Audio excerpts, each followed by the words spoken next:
Sa papalapit na pagbubukas ng klase ngayong Hunyo, isang mabigat na hamon ang kinahaharap ng gobyerno sa probinsya ng Dinagat Islands. At ito ang agarang pagpapatayo ng school building para sa Surigao del Norte State University, Dinagat Islands Campus. Narito ang ulat ni Joel de la Cruz.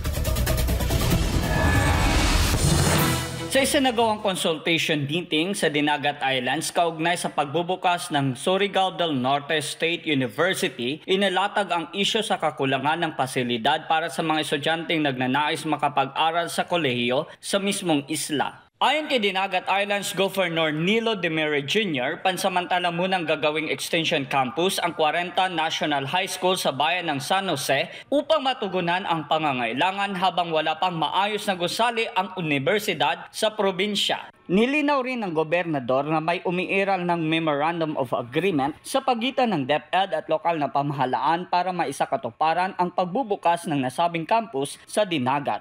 Ang unang on our part, na anti-DepEd nga MOA ato patong iayuson nga ang kanilaging 40 National High School mo'y ato ang himuon og extension classes. Nga extension classes, una explain sa inyo, no?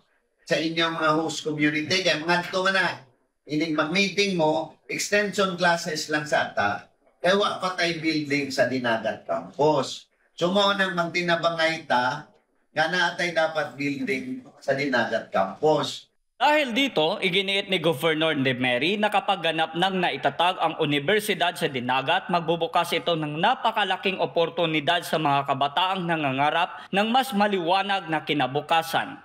To be able to educate their children for the next generation to come. Maumang yun na siya. Kanang edukasyon na natong mabilin, kay mahawas gyapon sila sa kapobrehon. Kabalo na ng mga livelihood ay nata. Mawa na tiglusos kakila na itong ibutan kaya. Di man yun na sila basic kung saan itong educate. Pero once we give education, yun na ang last thing. Ako si Joel de la Cruz, ang inyong citizen correspondent para sa Diyos at sa Pilipinas kong mahal, SMNI News.